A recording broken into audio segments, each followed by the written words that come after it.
کماد کے لیے اچھے بیج کا انتخاب اور تیاری۔ اچھا بیج ہی بہتر پیداوار کی ضمانت ہوتا ہے۔ بیج ہمیشہ صحت مند فصل سے منتخب کریں۔ خاص طور پر ایسے کھیت سے بیج ہرگز نہ لیں جس میں رتا روگ کی بیماری موجود ہو۔ زیادہ بہتر یہ ہے کہ بیج کے لیے الگ سے نرسری کاشت کی جائے اور اس کو بیماریوں اور کیڑوں سے مکمل طور پر بچایا جائے۔ حد الوسع کوشش کریں کہ مونڈی فصل سے بیج نہ لیں، لیری فصل سے بیج منتخب کریں۔ بیج کے لیے گنے کے اوپر والا حصہ استعمال کریں اور گری ہوئی فصل سے بھی بیج ہرگز نہ لیں۔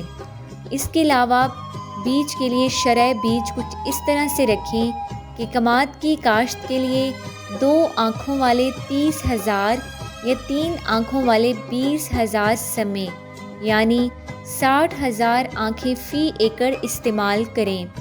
سموں کی یہ تعداد تقریباً 100 تا 120 من کماد سے حاصل ہوتی ہے اور اس کے لیے 12 تا 16 مرلہ کماد درکار ہوتا ہے۔ مزید معلومات اور بروقت آگاہی حاصل کرنے کے لیے ساوی کے تمام سوشل میڈیا اکاؤنٹس کے ساتھ جڑے رہیں اور ساوی کی ایپ کو پلے اسٹور سے ڈاؤن لوڈ کر کے فائدہ اٹھائیں۔ شکریہ۔